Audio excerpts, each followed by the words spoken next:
Ladies and gentlemen, good afternoon and welcome to Indian Emulsifier Limited H1FY26 conference call hosted by Confidely Partner. As a reminder, all the participant lines will be in listen mode only, and there will be an opportunity for you to ask questions after the presentation concludes.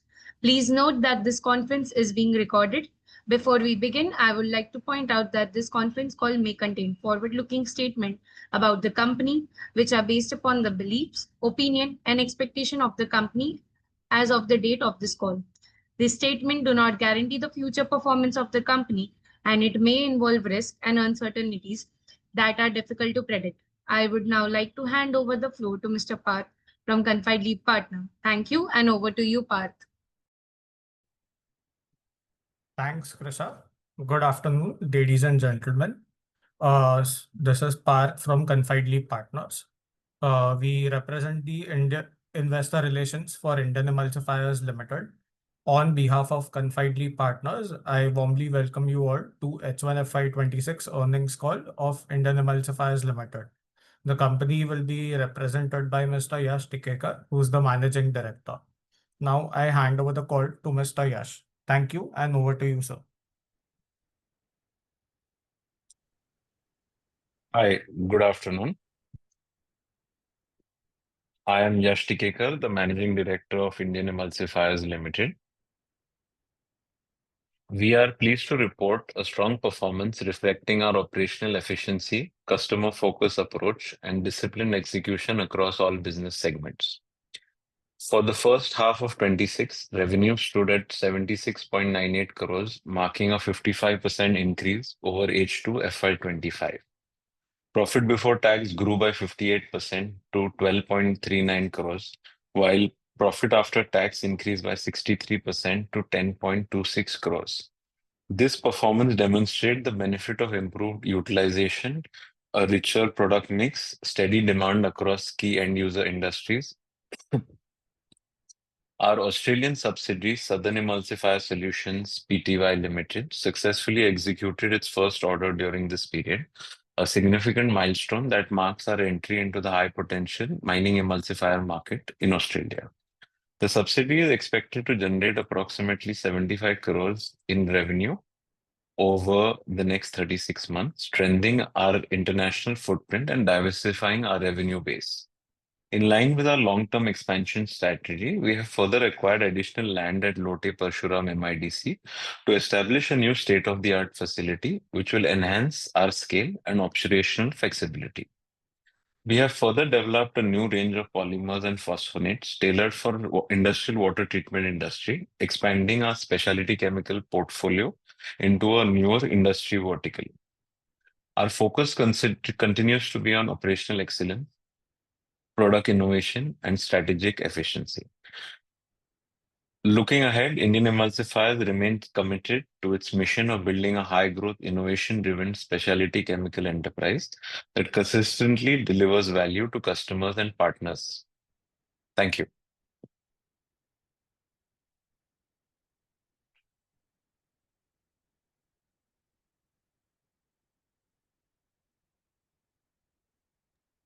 Just a quick reminder for everyone, if you have a question, please raise your hand using the reaction tab. Now, I would like the participants to raise their hands accordingly. First, we have Mr. Bhavesh Rathod. Sir, you may now ask your question. I have unmuted you. Yeah, am I audible? Yes. Yeah, so thank you for this opportunity. So I realize that revenue grew by 55% and PAT is around 60 to 65% over this half yearly basis. So what Yes. was actually the key drivers behind this is for the revenues, what we have derived from the internal source of kind of products, or have we any new execution over there? Basically what is there is we have continual development and newer products that keep getting commercialized, and the operations of those products start. So ideally, the revenue increase is based on improved capacity utilization, newer capacity coming online, newer products getting commercialized, and a wider number of customer base getting targeted. So it is a combination of multiple factors. So it is not one single particular factor. And with respect to bottom line, it is pretty much a part of the basic range of bottom line that we expect to continue for the next 24 to 36 months. Okay. So what portion of revenue growth came from the volume expansion versus the improved realizations of any product mix? See, basically, the pricing range of our products is pretty much in line with what has happened in the last, like you could say, 6 months to a year, and what we expect to continue. So it's not that the price per kilo of a particular product has drastically increased because of which the revenue has increased. The revenue has increased because the quantums have increased, the business has increased, the number of products have increased. Okay, so you mean ki we have increased by in volumes as well as in new customers engagements, right? Yes, yes, yes. Can you provide the what is the major driver over it? Is that the price change or new customer engagement or the volumes itself on a priority Uh, basis? no. See, basically, what is there, na, ki we have continual approvals going on in newer customers, newer markets. So Okay. every couple of months, there are newer approvals that's coming. See, ideally in our business, there are three ways of growing the business. One is primarily more volume allocation at the same customer, number of more products to the same customer, then newer customers in the same particular industry vertical, and newer industry verticals. So these are pretty much the 4, 5 permutation combinations that are there with which the business grows on a month-to-month basis. And we are actively working on all these different permutation combinations, due to which every couple of months there is newer additions that support the revenue growth. Okay. And how does we manage our raw material and cost fluctuations during the supply chain efficiencies?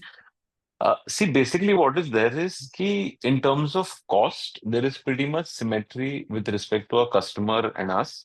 So, generally, any price that does change, whether it's the input in terms of increase or decrease, it pretty much gets passed on with like to the customer if there is an increase or it is a decrease, that sort of a thing. So, generally, what is there is key, there is no major impact in terms of price fluctuation directly other than in the short run.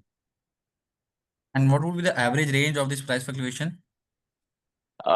See, generally, what is there is the most of our pricing is pretty much linked to some, you could say, indicator, Okay. whether it is, for example, crude, whether it is palm oil, or any other, agricultural commodities or some. So every raw material has a source. So whether it may be agro, it may be petroleum, it may be synthetic.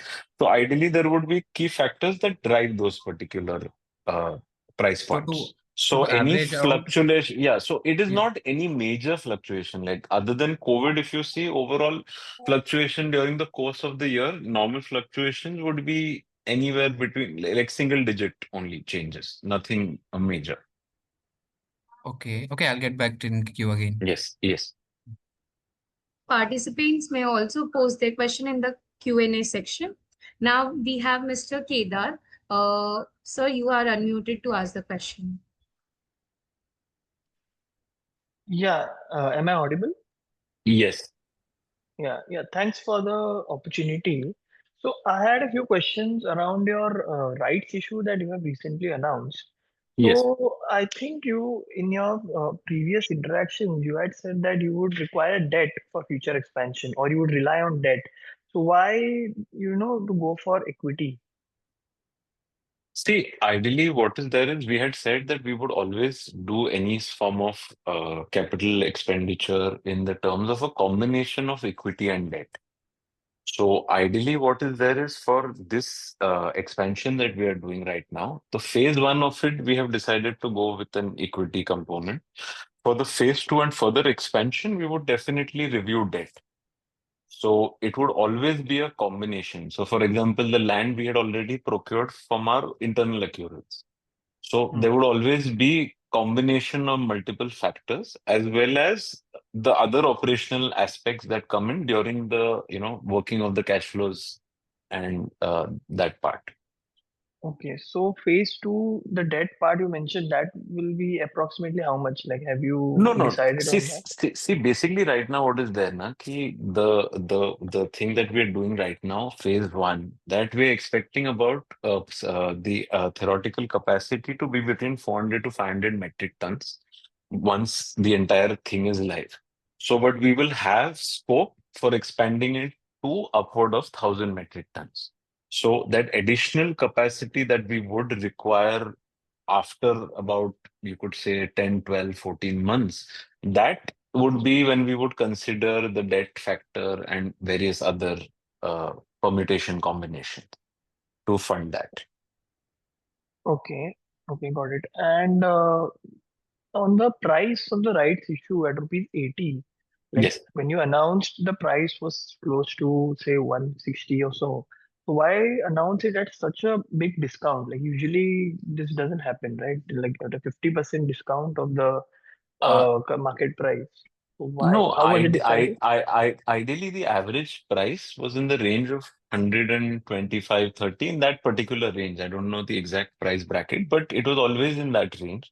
So in terms of shareholder benefit, ideally, there has to be some discount in terms of that, which is beneficial to the shareholders. And we had positive feedback from our shareholders that it is, all our shareholders are with us and, they would participate. And rights is always from, focusing on the shareholders other rather than, a select few. No, that's fine. I think I was under the impression that when you announced the rights issue, the price was close to, no, it was upwards See, of 150.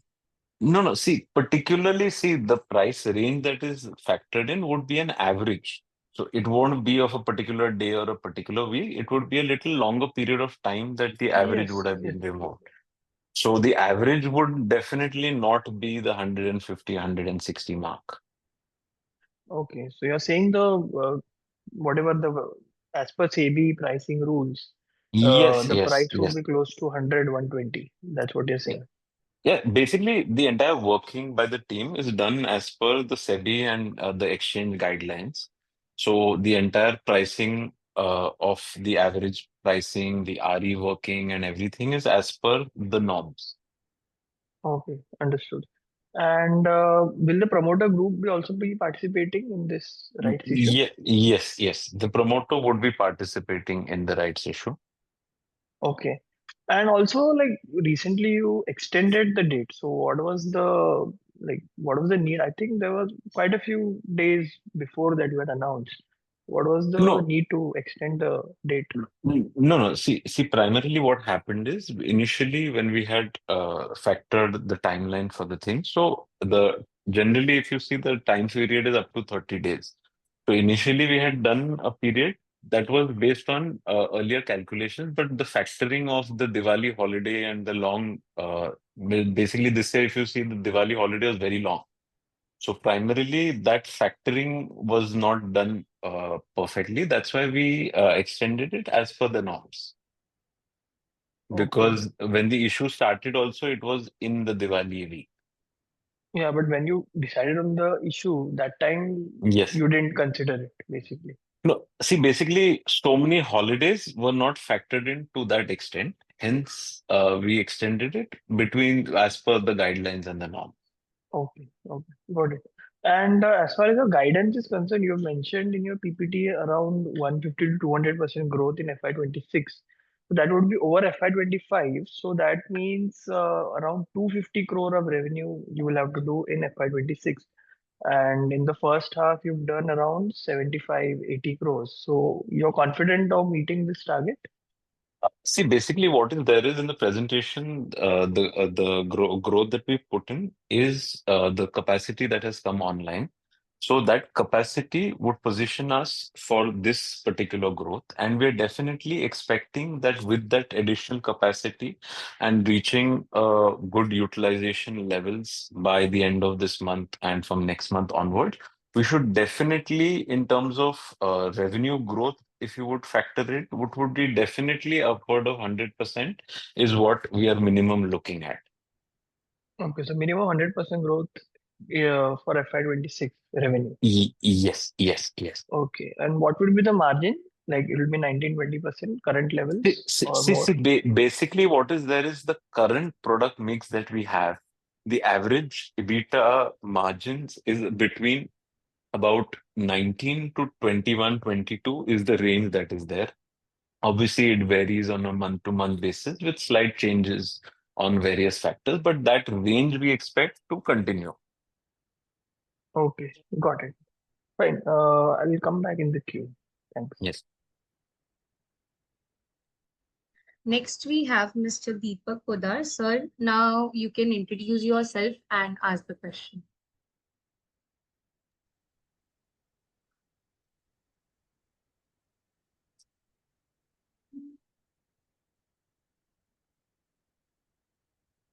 Hello. Hello. Yeah, am I audible? Yes.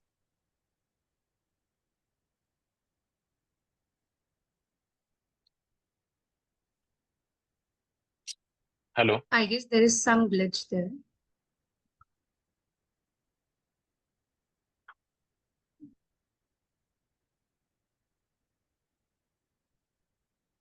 Deepak sir? Yeah, am I audible now? Yes. Hello. Yes. Okay. Yes.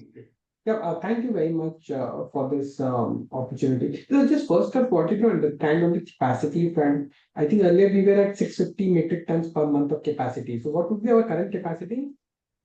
See, basically, our new capacity that has come that is taking us to about 1,000 metric tons. So it has already started coming online, and we would start utilizing the entire thing by the end of the month. And when was this commission? Basically, our capacity started in September, and it has been progressively getting commissioned. So the entire, you could say that the full-fledged capacity and the utilization would start by end of November. Okay. Okay. So I mean, we started in the month of September. So ideally, your utilization level of this capacity would have been very small, right? Negligible. Would have been? First half. It would be very negligible in the first half, and contribution in the first half Yeah. of new capacity would have been very negligible. Yeah, but see, basically, what is there? Whatever came online in September did contribute towards, churning that is there. So it definitely contributed to the first half of the year. Okay. Okay, understood. And regarding the right issue, I think promoters own about 50%, right? Yeah, 48 point something. 40. So and the right issues of 49 crores. Yes. So ideally, how much of our share we would be looking to participate? I mean, See, out of see, this. basically the promoter would be participating. The exact value would be like, privileged information. So, that is something that I would not be able to tell right now. Okay. And secondly, on the receivable part, I mean, we saw a big jump in receivables in the first half. Your Yes. receivables from 30 crores have gone to, I think, from 58, 60 crores, doubled in 6 months. So what led to that? See, basically what is there, na, ki in terms of our business growth that is there, on an average across industry segments, there is a debtor cycle of about 75 days, 90 days, depending the credit terms of the industry that are there. And since we are penetrating newer customers, entering newer industries, the debtor, like the credit period that is existing in the industry is something that we have to accept. So in the initial stages right now, when we are growing, we would be takers of the credit terms of the industry. Similarly, what happens is that in terms of realization, for example, some bigger companies make payments once a week. If it is an export, it would be from the date of the BL. So these multiple factors. So some cases the company would take it from the GRN date. So that would be a couple of days with the transport. So ideally, you could say the average data cycle that would be there, that is currently there also, it comes to about 115 odd days. That is 115, 120, 110. So that is the average data cycle that is existing. Obviously, there is scope of efficiency there that would be achieved as we start, growing to a certain scale in the particular industry, wherein we would be able to, negotiate better with customers and improve that. Okay. Okay. And what was the capex involved in this capacity expansion? The new one? Yes. Yeah, see, basically the new one right now that we are doing with the rights, in that we are expecting to have the construction to be around 6 crores and the machinery to be about 11.36 crores. To around 17, 18 crores. Yes, the thing is the And land and all we had already purchased. We're looking for additional land also adjoining to it, so that also we are working on it. So ideally, what we are trying to do is create, you could say, a skeletal system in terms of having potential to scale it up to about 1,000 metric tons in the future. So at least have that base infrastructure, at least on a skeletal level, and have this capacity come online. so this new capex 17 to 18 crores. So where will it take our capacity to? See, the additional capacity that we are working on right now, it would be theoretically in the range of 400 to 500 tons. So So that is good ideally, for me. yes. So once that entire capacity will come live, we should reach about this 1,000 plus that 400 to 500. So it will be about 1,400 to 1,500 range. Again, like I'm saying, theoretical, because there is certain permutation combination that would happen in terms of change of product basket that would definitely deliver some sort of efficiency.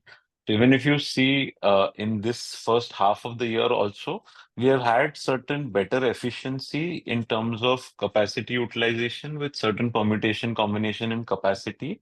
Sorry, in terms of campaigns, as well as what we have done is we've tried to improve our turnaround of the inventory.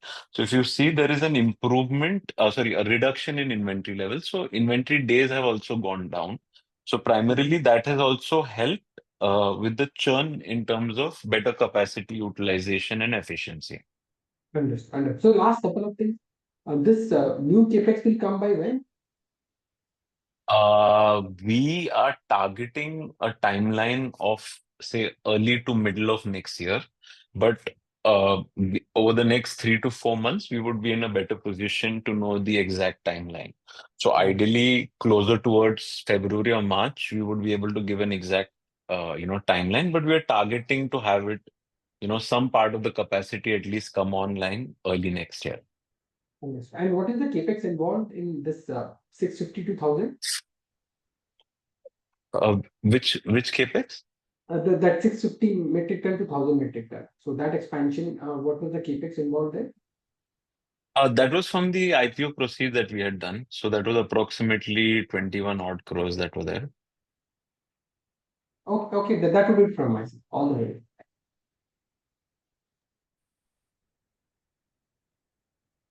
Next, we have Mr. Rajesh Jain. Sir, you may unmute and ask your question and introduce yourself.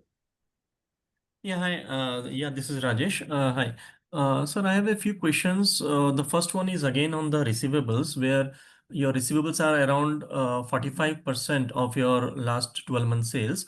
So I want to know that post September end, how much of the receivables you have collected, and out of the total receivables, how much are more than 6 months old? Uh, Basically, let me address that question in three parts. One part is the receivable that is there on a particular period, let's say a quarter or a month, ideally would reflect pretty much the average growth of business that is there in that particular quarter or that month. So in terms of, since the revenue is growing, like our revenue has grown more than 55% in H1. So compared to H2 of last year or H1 of last year, there would definitely be an increase, number one thing, in proportion to that. Secondly, like I explained earlier, that our average debtor days is coming to about 115, 110 days. That is on an average. So the recovery is regular on a monthly basis based on that average days. So there is a continuous churn and there's no like debtors that we have that has beyond 6 months. So generally, there is no bad debtors or there is no money stuck in that sense. So there is a regular churning of recovery and the debtors that continues. Okay, so your annual report of financial year 25 mentioned around 6 crores of the trade receivables as more than 6 months old. So that is still pending or No, no, that's recovered. okay. And out of this 58 CR receivables as of September end, and today we are Yes, on 10th November. So how much of that yes. would have got collected by now? I would have to check that. But like I said, on a proportional level, you have that if you say, for example, if you divide it by, say, 4 months, example, or 115 days, whatever is the outstanding figure. So 30-day churn would be, recovery would be equivalent, plus minus 10 to 15% of that. Okay.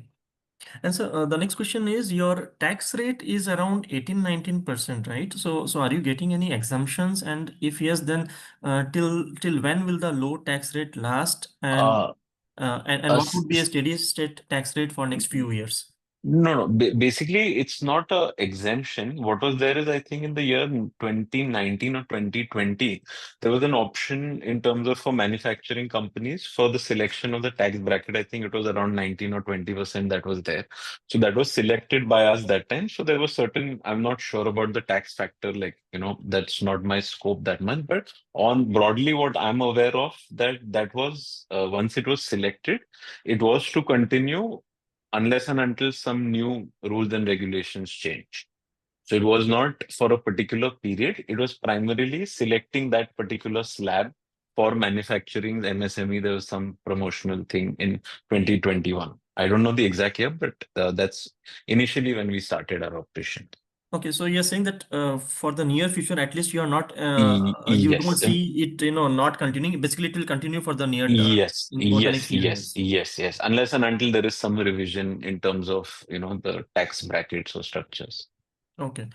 So my next question is, you disclosed that your Australian subsidiary was incorporated around May 2024, and Yes, till September 2025, it did not start operations, and post September, it executed its first order. yes. So I just wanted to know why it took more than 15-16 months to start to get the order there. What headwinds did you Or face there? no, no. See, so basically what is there, na, ki in terms of this particular industry, ideally what happens is normally with any customer, the average approval process is about 6 to 12 months. Primarily because what happens is at the initial stage, it is tested in a laboratory. So in a laboratory, the emulsifier has basic specification check. Then there would be a stability check. Once that is through and the performance is gauged, then they move to field. Once it moves to a field trial, then the field trial, there is an actual batch that is taken, there is an actual blast that is conducted. So all these particular things require a lot of resources that are invested from the customer end. Secondly, it requires a time cycle that is there at the customer end because at mines and all, a lot of blasts are lined up. So for them to introduce a new product, get the testing done, it is a process. So it's not that the subsidiary did not have operations for a year.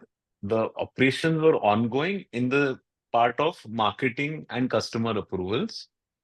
The approvals and the customer started coming online with our execution of the first order like 2.5 months ago.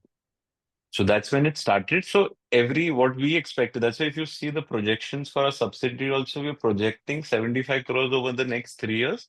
Ideally, that timeline could become shorter as well, but that is the higher end of the spectrum that we are expecting because we expect these customers that we are working with, their approvals and their process of procurement to start in phases over the next couple of months. So right now we're already live with two customers. Both these will contribute a good amount right now, and the others are also in the final stages of the field approvals. Okay. So my last Thank you, question. Rajesh. Sir, please Okay. join the queue. We'll have the next participant. Next, we have Mr. Harshit. Sir, you may unmute yourself and introduce.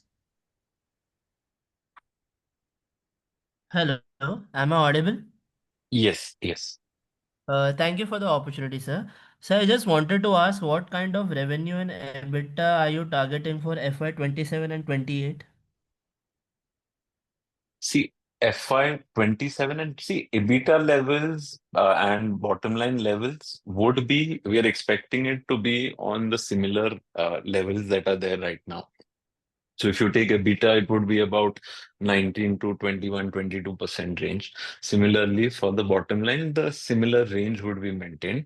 In terms of revenue growth, like I said, next year, we are expecting upward of 100% minimum. And beyond that, also, we expect high growth to continue in that levels because our capacities are also coming online. Like you can see, we're already putting in additional capacity for next year. And the specific industry verticals that we are working on, the approval processes, the orders, the commercialization is moving as per plan. So we do expect to have a good tangent of growth over the next 36 months, which would be in higher digits only, like I'm giving the guidance for the coming year as well. All right, sir. Thank you. Next, we have Avantika. Ma'am, you may unmute yourself and introduce.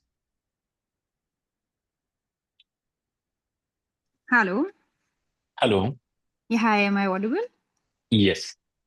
My first question was around the capacity utilization. At 12,000 Yes. tons, what is our capacity utilization? And once this new capacity comes in with the rights issue, I understand it's 500 tons in incremental. How much would be the capacity utilization there that we're expecting? See, basically, what is there is key right now, the capacity that is come online. We are expecting to start utilizing at maximum levels by next month onwards.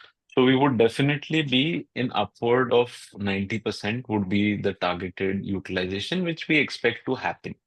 And the reason to put the additional capacity for next year, the 400 to 500 ton theoretical capacity, is because this capacity will start getting maxed out in a couple of months. Primarily, that's the reason that capacity needs to come, be available for us. And once that capacity also comes, so over a few months, that also starts reaching very high operational utility levels, is what we are projecting. Understood. And this is 500 tons, right? With the rights issue, we're Yeah. expecting 500 tons. Yes. Between 400 to 500 is a theoretical basket of products that is there. So that would be Got it. the range. But then definitely there is scope for better efficiency also if the product volumes of certain products increase. So again, the theoretical value will change. So right now Got also it. the 1,000 that we're talking about may have a higher utilization. Primarily, which would be depending on the product basket. So in some cases, what would happen is that if we have larger volumes of certain group of products, the campaigns are longer. That particular month, we may even have capacity availability theoretically, which may be more than 1,000. So again, it would work on the monthly and the quarterly product basket. But this is the range that we are looking at. Understood. My next question was around our related parties. I see there are four related parties: Chemical Brothers, YST Life Sciences, etc. Yes. Are they in the similar business as Indian Emulsifiers? See, primarily what is there is key, they're all in the same industry per se on a broad grouping of chemistry. But in terms of kind of products, industry application, and the machinery required, like for example, Chemical Brothers is a trading enterprise, but YST Life Sciences is a manufacturing enterprise. So ideally, the product group, the different products, everything is very different between the companies. Like, I'll give you a simple example.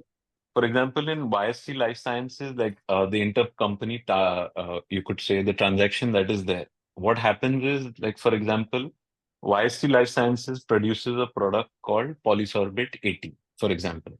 So that requires an ester that is ethoxylated. So the ethoxylation facility, the chemistry, and the application for agro, for example, that is what YST is doing. But today, what is they do? What is the thing is that the ester that is required for the ethoxylation, so basically the raw material of YST, is one chemistry that Indian Emulsifier produces.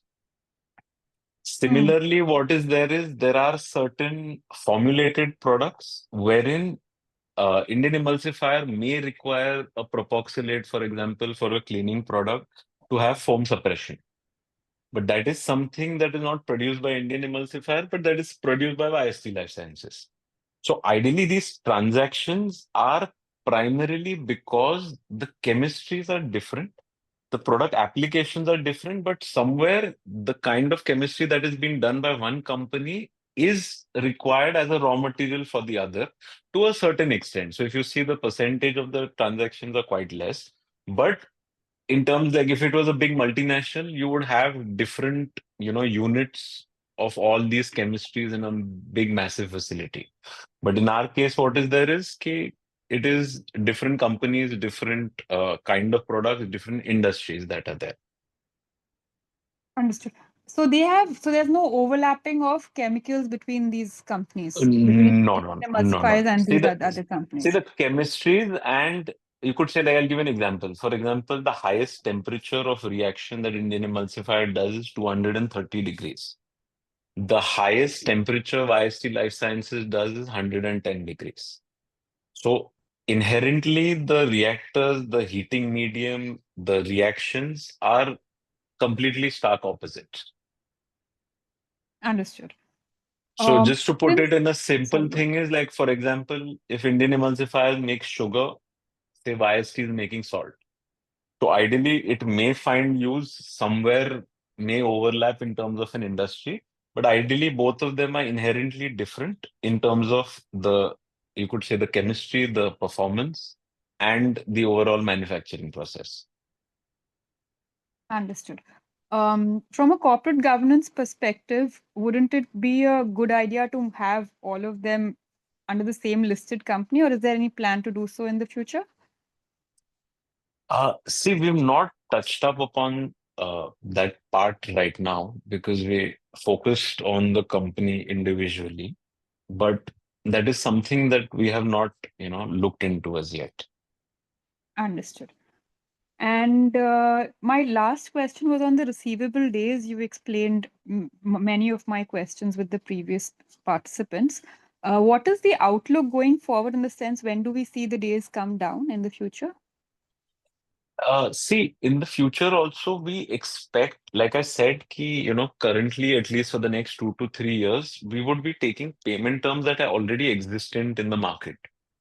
So in such cases, what is there is the efficiency improvement would be maybe, like, say, moving from 115 days to maybe 100 or 95 days or 90 days. So that kind of efficiency is possible in the short run. In the long run, definitely it would be a lot different. So that's when we could definitely have more control on the credit periods. Got it. And just one last question. The related party from emulsifiers to the other related parties is not more than 10% of revenue, or is it much more? No, it's a small percentage. It would be declared in the thing. I would have to look Understood. at the exact figure, but I have the March end figure. I was just checking for the latest, if you know. That's all. yes, Thank you. thank you. Next, we have Mr. Ayush Jha. Sir, you may unmute and introduce yourself. Hello, am I audible? Yes, tell me. So, sir, my question is regarding sir, water treatment plant that you have recently your new verticals. Can you please explain me detail about the total market potentials and which type of water treatment are you targeting, sir? See, basically, I'll just give you a broad thing of what we are doing right now. See, basically, water treatment is on a broad level, is of two different types. One is your municipal water treatment that is there, which is, using water that is there. Secondly is industrial water treatment, wherein water has to be treated within a particular industry. So, for example, let's take the example of a power plant. So a power plant requires a lot of water that is utilized, that may be for its cooling purposes, maybe for its heating purposes, or various other factors. So this water has to be treated in such a way so that it does not impact the operations of the plant. So for such particular application, what happens is there are organizations that take up contracts from these big organizations, like facilities, that require water treatment. So what we are doing is we have developed a range of products which are polymers and phosphonates that go into formulation of these products that are used in the like for example, in the industrial water treatment segment. So as stage one, we are only making products which would be used as raw materials in the formulated product that would be used in the facility. Stage two, in the coming years, what we are looking at is moving one level up to the formulating part and participating in, the actual tendering and taking contracts for these facilities. But in stage one, it would be B2B that we're looking at. And initially, as per our analysis and what we have looked into, the B2B currently has slightly higher margins compared to actually the B2C part of it, because there the tendering factor comes in. Lot of big companies are, larger tenders are there. There could be competition in that part of it. So we've identified this particular segment that is there right now, and it would add as a vertical to our existing verticals that we are working on. Okay, sir. Sir, my next question is regarding, sir, why the auditor is only paying so much less? If I have to quote the number, it will be in 2 lakhs, I guess. So need some clarification in that. You are 200 crores company and auditor is paying this much less. No, I didn't understand. Sir, why auditor is paying a very less amount, sir? I guess only 2 lakh they are getting paid. No. I'll have to check it. The audit fees are as per market levels only. And sir, about your Because the last year, I think it was 5 lakhs that were there, the audit fees, or maybe around that range. Okay, sir. Sir, about the Australian subsidiary, sir, it is only related to mining explosive, na? Yes. And in previous con call, you have mentioned that it will be in the phase two phase. First phase, in first phase, you will produce here and you will take the goods to the Australian warehouse, and from there you're gonna do the business. And second phase, you're gonna manufacturing in Australia. So I want to know about the second phase. Have you started or it is yet to be commenced? No. See, basically the phase one that is there right now that we are doing this, the distribution model that is there. So if the distribution model is like, works to the level that we expect it to work, we would not be pushing for manufacturing at least for the next 3 to 4 years. Because what happens is, for an organization of our size currently, setting up a facility in a totally different developed country would ideally come with its own set of challenges. So initially, if we can have a good margin business, good set of customers, which is easily manageable through the distribution model, in phase one, we would continue that till the point that we have substantial volumes that it would make a very cost efficient way of producing there. Okay, sir. Thank you, Mr. Ayush. Next, we have Mr. Zahir. Sir, you may unmute and introduce yourself. Hello, sir. Hello. Sir, first of all, congratulations on your result. Thank you. My question is like, my company has entered into a new vertical like industrial water. What are the future areas and sectors the company is working on? See, what is there is we do have continual development that is going on. So right now, if you see, we already have 7 to 8 different verticals that we are working in. So as a new vertical, water treatment is something that we've been working on since a year and a half, which is what we've started, moving towards commercializing right now. Newer verticals we would be like we are working on, but ideally it needs to reach a particular level. So by next year, we should have a fair understanding of which other vertical we can, target. So ideally, what is there is an existing vertical, we have more continual development in number of products. And in terms of a vertical, that is a completely different shift that is there. So that would happen. So another additional vertical would take some time. So most probably by next year, we would have some additional information there. So we have groundwork going on, but unless and until we have the exact chemistry in place, the facility in place, the market, at least in terms of what we're targeting locked in, it would be too premature to, get into the ones which we're working on right now. Yes, yes, I understood. So, in Austrian facility, there was two phases, right? Phase one, phase two, and in last con call, you have guided for 45% gross margins. Yeah. Mm, No. so, See, basically, what was the basic concept was that, see, right now here we have a gross margin levels which vary between 28 to about 32-33% range, depending on the product basket. So the Australian subsidiary would be adding an additional 15% to the gross margin. So the gross margin from, say, here till the end customer, there goes to that 45% range. But the bottom line over there is something that we would have better understanding by March, because by then we would be moving a lot of product. So we would have better understanding in terms of costs with respect to the freight, the transportation, the storage, all those multiple factors. yes, sir. Then my next question is, could you clarify on the extent of participation, the promoter intend to participate? Like specifically, are they planning to subscribe Yes, fully? sir. Can you please join the queue? We are Yes, restricted yes, to ma'am. 2 questions. Thank you. Next, we have Mr. Manikam Ravichandra. Sorry, you may unmute and introduce yourself.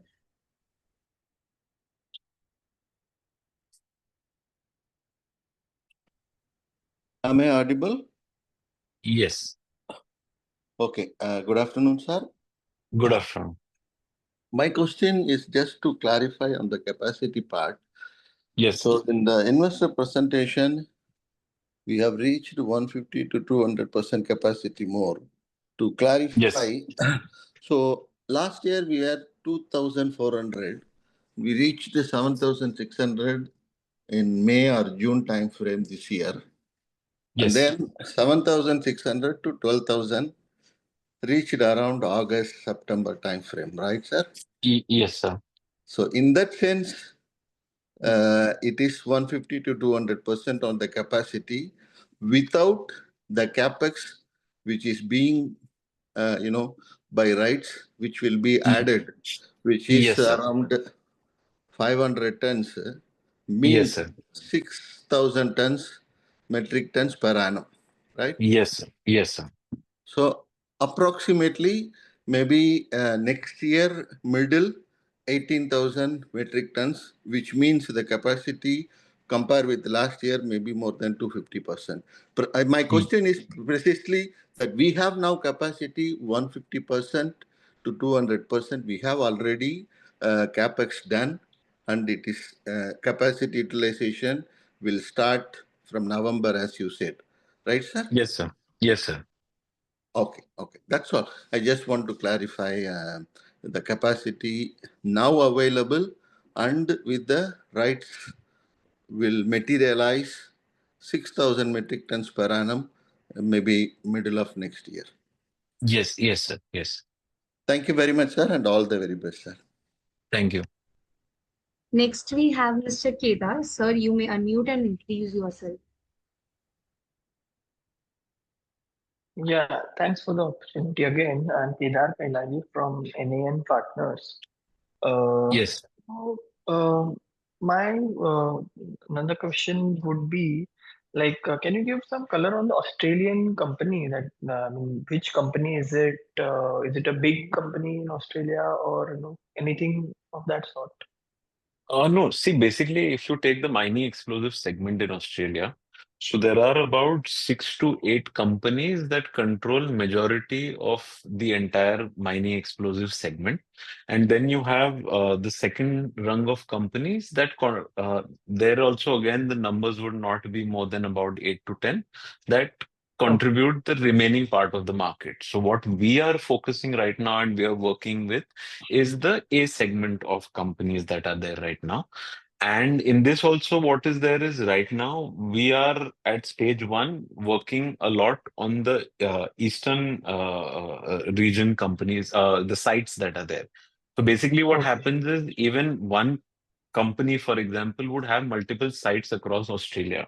And Australia is such a continent where there is no internal transport between east to west. So ideally, you have to focus in terms of segments in which region also of what mines do you want to work with. So initially, right now, we're looking at only northern and eastern part of the country. Western Australia is something we are working because again, in the mine to mine, there are difference in terms of products that have to be offered. So that is something that would start work on by next year. Okay, so you said one of the bigger ones, right? Bigger of the six companies. Yeah, see, currently right now we're working with four among the top 6 to 7 of them. Okay, can you share names of any of them if it's possible? See, ideally that would be a little, confidential in terms of the Okay, clients as well. So okay, got it. No issues, sir. And Kedar next sir, question. you may join the queue now. Okay. Thank you. We have Mr. Damodar. Please, sir, unmute and introduce yourself. Hello, can you hear me? yeah, yes, sir. Sir, first of all, how is the demand? Because we have done very extremely well on the top line growth. So if you could share something about which segments have contributed to the growth, and are you seeing any secular growth trend in the coming months also? Primarily what is there is the industry that we're working on and the markets. So the potential for upside is very large compared to where we are today. So today, to put into perspective, even if you take any particular vertical that we are working on, we are not even contributing that much on a global level or in that particular market, wherein we are, driving, you could say, retaliatory pressure from existing suppliers. So ideally, the potential is very large. There are niche segments that are there that we are targeting. So we do expect to have a very large growth potential that is there that can be achieved in the next couple of years until the point where we reach somewhere where there would be retaliatory action, that sort of a thing. But we are diversifying ourselves across multiple verticals. So that potential of growth, the ability to grow and supported with the newer products, that curve would definitely continue, and there is enough opportunity that is there. The reason I asked this question is you're again Yes. planning for almost another, over a period of next 2 to 3 years, 1,000 metric ton per month capacity. Yes. So Yes. you have a clear visibility of growth for the next 3 years. So that is the reason you're giving Yes. See, Okay. primarily what is there is there are two parts to it. One, we expect the capacity requirement to come up and have the capacity maximization right now. Secondly, what is there is the next 24 to 36 months, whatever we are talking is pretty much what we see with what is in hand. So it may be either additional allocation at a particular customer, newer product coming, getting approved and starting at a particular existing customer, or some newer customers where approvals are in process, but the business is going to start. So we are not pretty much projecting our capacity or capacity utilization from an addressable market perspective, rather from a perspective of what market access we currently have.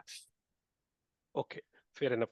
So this 1,000 metric ton per month capacity, how much revenue approximately can generate? See, ideally, on a range, if we go to look at it, it should be about upward of 200, between 220 to 260 sort of a thing.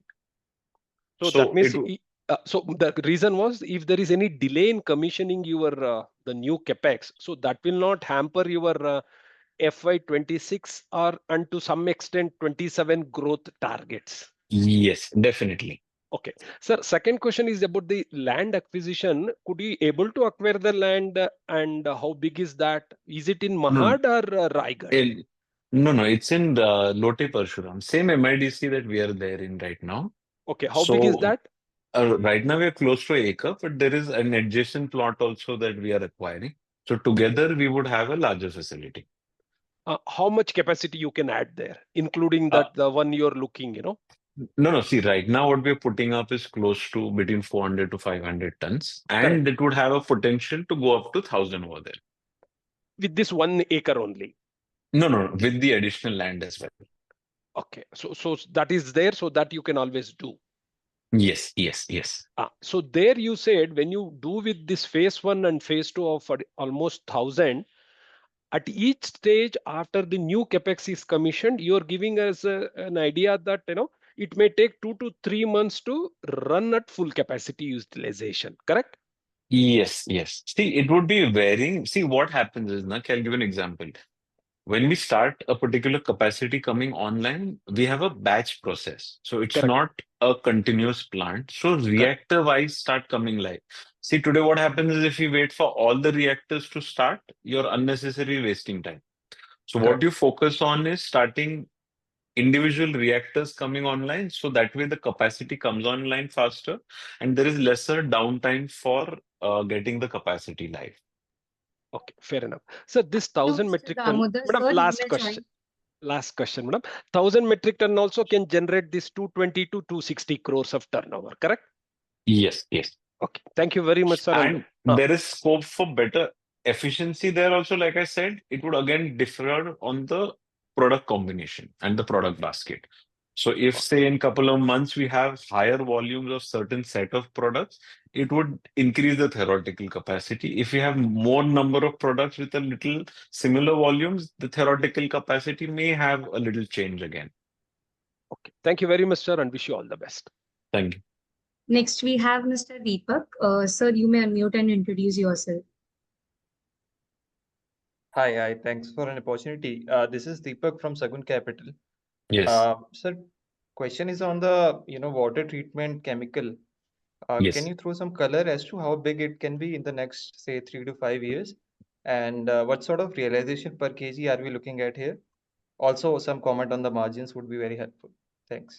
See, basically what is there is we're expecting gross margin depending on the particular kind of product, because in the group that I mentioned, there are multiple products that are there. So the gross margin levels would be between 25 to 35%. So obviously there is a range in terms of the product combination, and that exact the narrower range would only be available next year once we start substantial scaling that up. And secondly, at least for the next, say, 24 to 36 months, we don't see that vertical contributing more than, you could say, on a higher side, about 10% to begin with to the top line.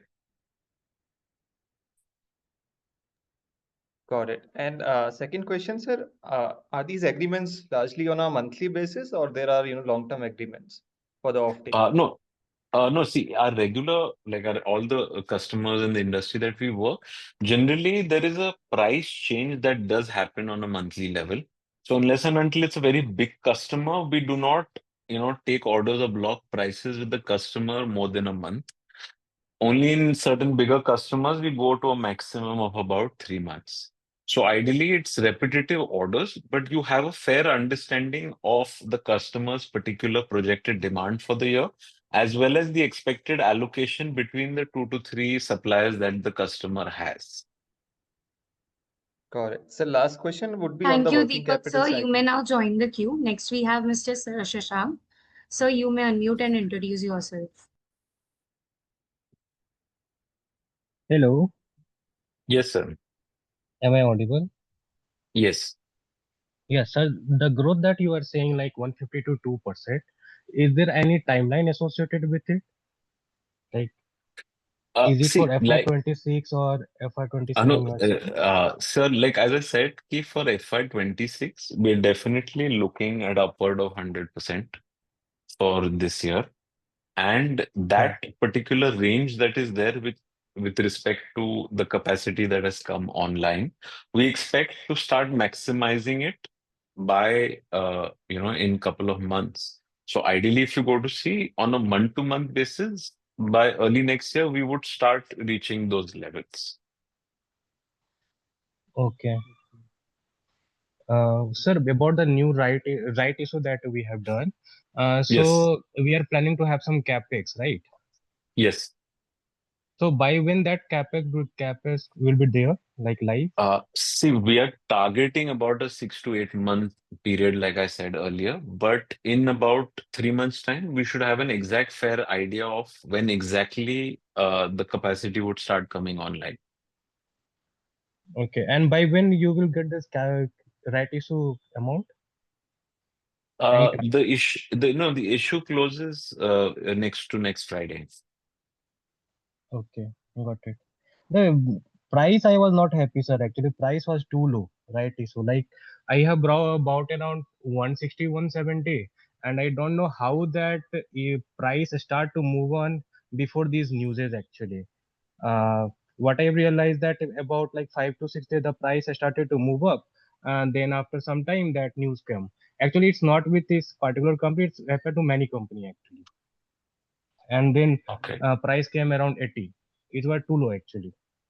Okay. No, so like I discussed earlier, obviously the Yeah, yeah. market side of it or the market pricing is something that we cannot say anything on.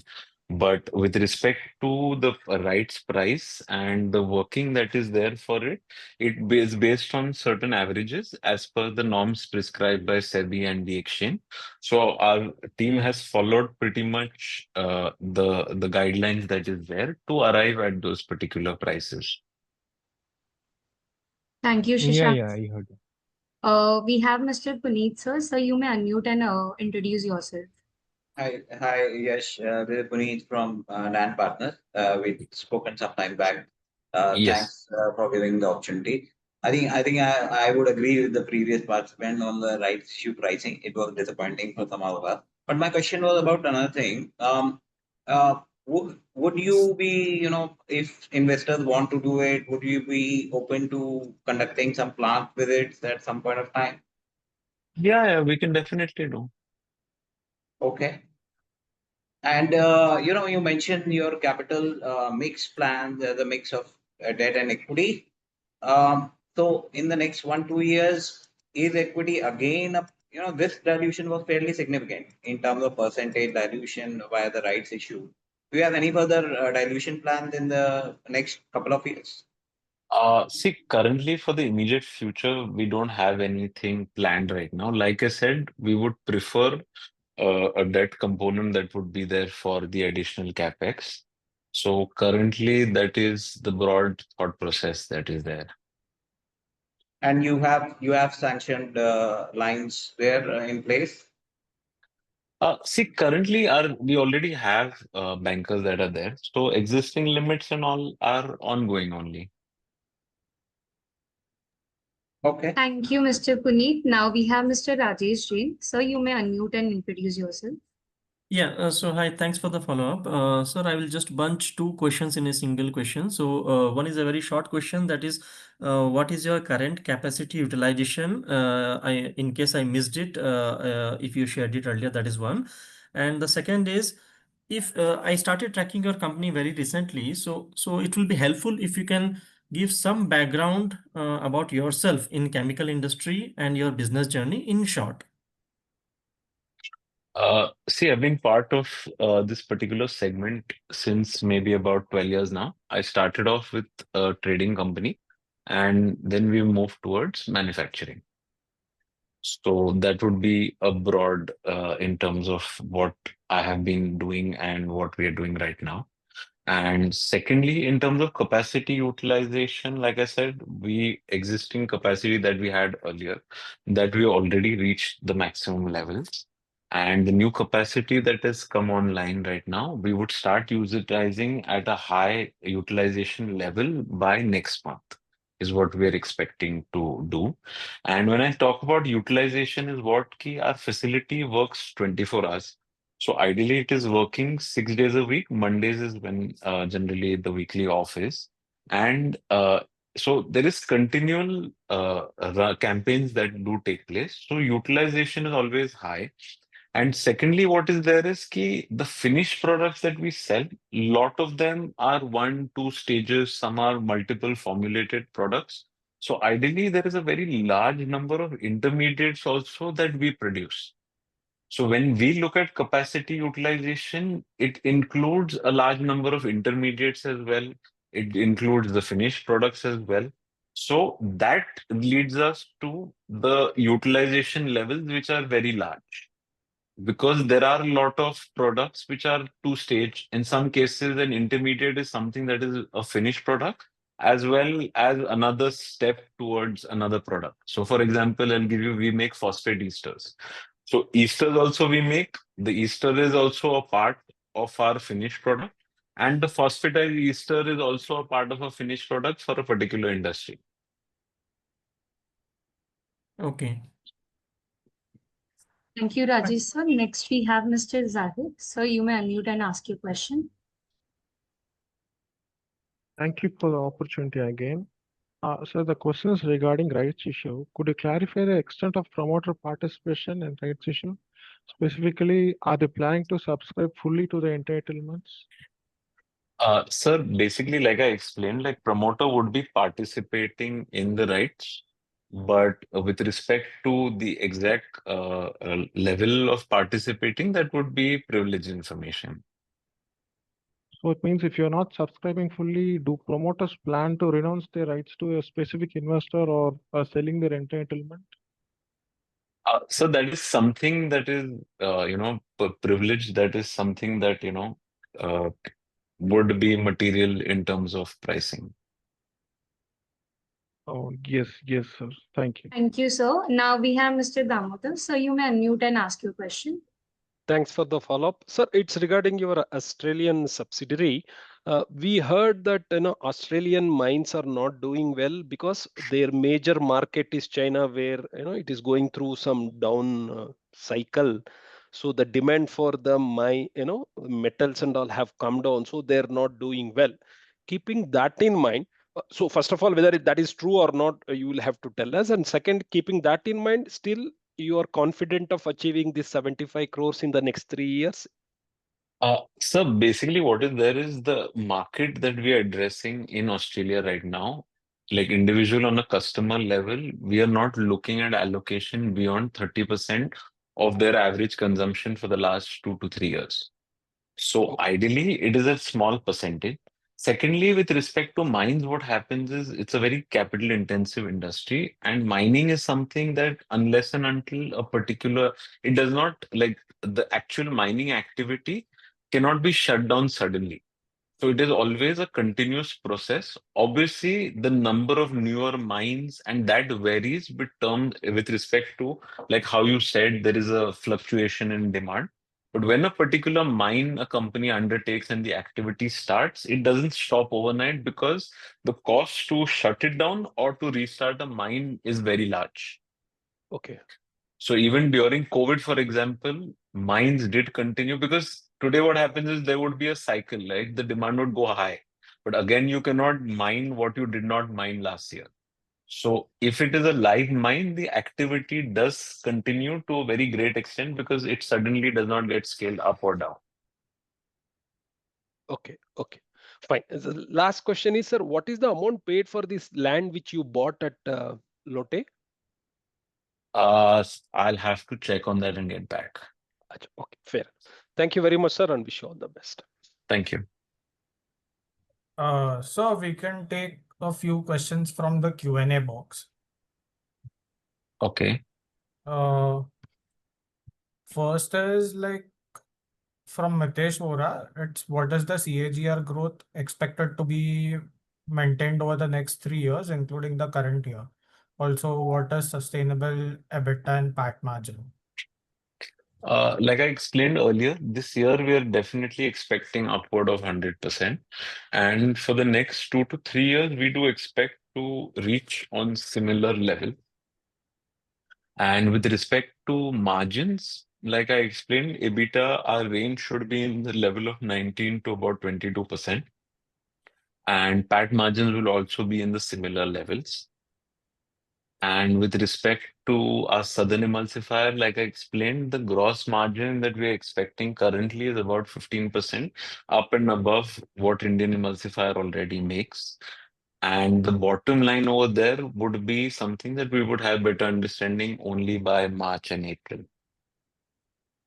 Okay. Next is like, since our company is in niche segment, can you tell us more about R&D capability? what is the team size, and what is the R&D percentage of the total revenue? See, basically, R&D in our business, primarily the main cost is the facility of the R&D, and second is the the cost of manpower that is there. So we have a big team in terms of R&D. So totally we have, including the senior and the entire chain. So we have about 12 people who take care of the R&D. And on a percentage of revenue, it is more towards a manpower cost once the fixed investment is completed. So it would be a manpower recurring cost. It won't be like a very large percentage of the revenue. Last question is about your Australian entity. What is the size of it and how is it performing? See, like we explained that we've just started with our initial orders right now. So next 2 to 3 years, we expect a revenue of about 75 crores contribution from that subsidiary. That's it. Now you can give your closing remarks.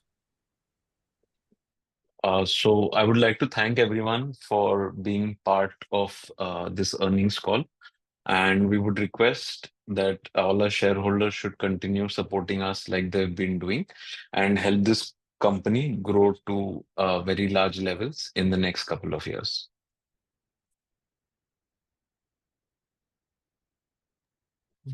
Thank you. That we can end this call now. Thank you.